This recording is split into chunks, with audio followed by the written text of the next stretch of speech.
The New York Islanders take Game 4, 4-1, and we are heading back to Pittsburgh for Game 5 with the series tied 2-2. So let's start it up, right? So it's Game 4, Penguins up 2-1 in the series on the road. You would expect the Islanders to probably have their best game. Just looking at it from the Islanders' perspective, you don't want to go down 3-1 in the series anytime, but especially when Game 5 is in Pittsburgh. So they come out and start the game very, very strong, right? And I thought the Penguins handled that pretty well. The fact that they actually gave up no goals in the first period was a great sign, right? That's a type of period where you would think the Islanders would come out like the Penguins did in Game 2, right? The Penguins in Game 2 were down 1-0 in the series. You don't want to go back to New York down 2-0. They scored 2 goals in the opening period. They outshot them. They outplayed them. And that's what I thought the Islanders were going to come into this first period. So the fact that it was still scoreless after 1, I thought that was a big victory for the Penguins. It's midway in the second period. The Islanders going to work on the Penguins' first line. Brock Nelson finds Josh Bailey, who beats Tristan Jarry, 1-0 Islanders. When I first saw that goal, I was like, how on earth did Tristan Jarry allow that? It looked like he wasn't even ready, right? The way he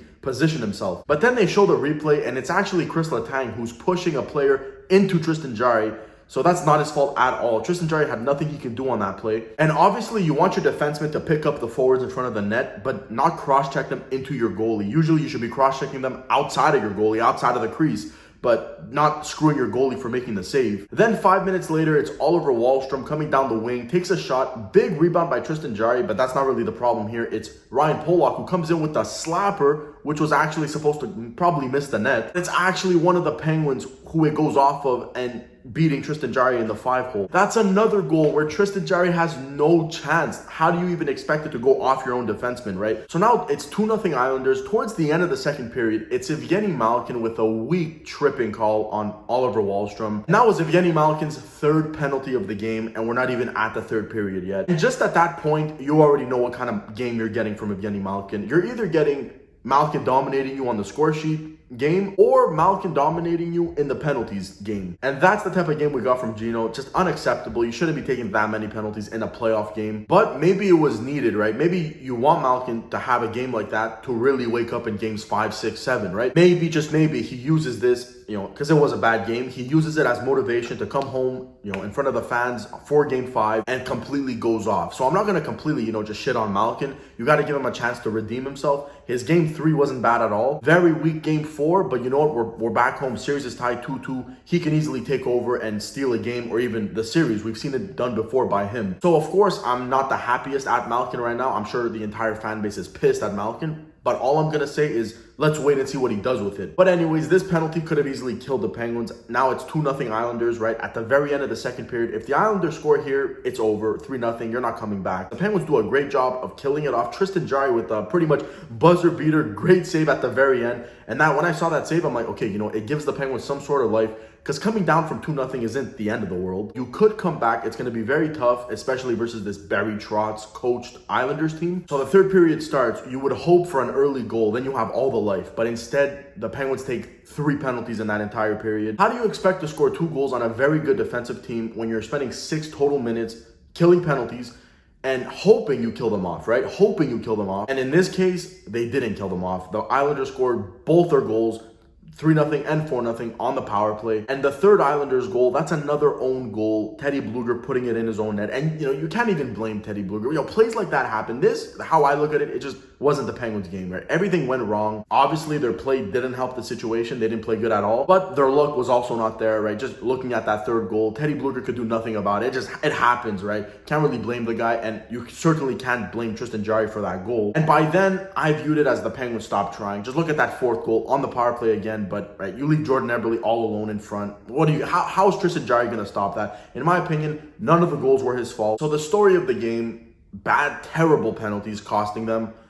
The Stars really didn't come to play. Gino was terrible, 3 penalties. Chris Letang had one of his worst games. He was amazing in games 1, 2, and 3. Played some of his best hockey. So I can't be really too mad at Chris Letang for having a weaker game today. Just hope, like Malkin, he can bounce back for Game 5. And Crosby wasn't bad, but no production from that line again. And that's not on Crosby. I'm looking at Brian Rust and Jake Gensel. And I saw a few people, including people who even asked me on Twitter, saying, should the Penguins break up that first line for Game 5? My answer to that is going to be no. I don't think we should actually change anything in the lineup. And I'm usually the guy that would agree with changing things in the lines. But I want to just put a break on their overreacting. I mean, the series is only 2-2. The way I've seen the fan base act today, I would think the Penguins are down 3-1. Like, it's desperate mode. You might as well just throw anything at the wall, hoping it sticks. Both teams are very even. They're very good. They both did what they were supposed to do. They both split on home ice. If you told me in the beginning of the series that heading into Game 5, the series would be tied 2-2,